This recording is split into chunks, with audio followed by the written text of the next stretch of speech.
Arrêtez avec cette phrase « quand on veut, on peut ». Parce que, très sincèrement, réfléchissez-y dans votre vie ou votre quotidien. Le nombre de fois où vous avez vraiment eu envie de mettre en place quelque chose, de faire quelque chose, et pour autant, vous n'avez pas pu, vous n'avez pas réussi. Qu'est-ce que ça signifie? Vous n'aviez pas suffisamment d'envie? Que vous n'aviez pas suffisamment de motivation?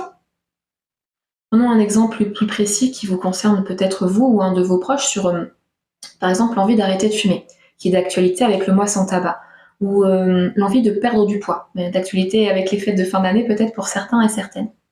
Est-ce que vous pensez vraiment que la personne ne réussit pas parce qu'elle n'a pas suffisamment envie de perdre du poids? Parce qu'elle n'a pas suffisamment envie d'arrêter de fumer? Quand on veut, on peut, cette phrase a fait énormément de dégâts.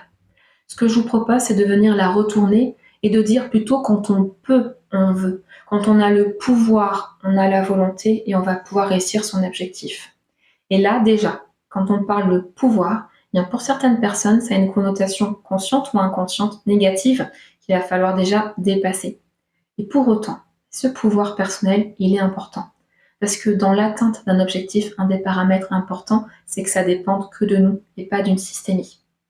Et si on rentre plus profondément dans ce pouvoir intérieur, ce pouvoir personnel, c'est est-ce que vraiment j'ai le pouvoir sur toutes les dimensions de mon être pour suivre cette envie? Prenons par exemple l'envie d'arrêter de fumer. Dans la dépendance au tabac, il y a une dépendance psychologique, certes, mais il y a également une dépendance physique.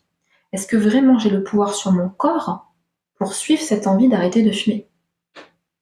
Si on prend d'autres envies, quelle que soit l'envie, est-ce que je peux vraiment suivre cette envie? Là, on va venir questionner vraiment l'écologie de l'envie, l'écologie de l'objectif. C'est-à-dire, imaginons cette envie, je vais pouvoir la matérialiser. Qu'est-ce qui va pouvoir arriver de pire si elle se matérialise?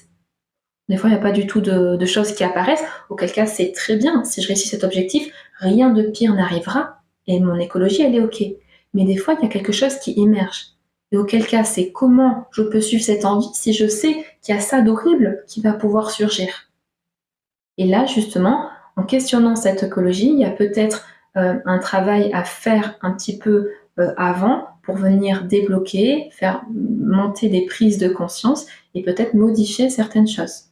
Est-ce que quand j'ai une envie, j'ai vraiment le pouvoir de suivre cette envie? Est-ce que j'ai pas peut-être également un blocage inconscient qui m'empêche de pouvoir suivre cette envie?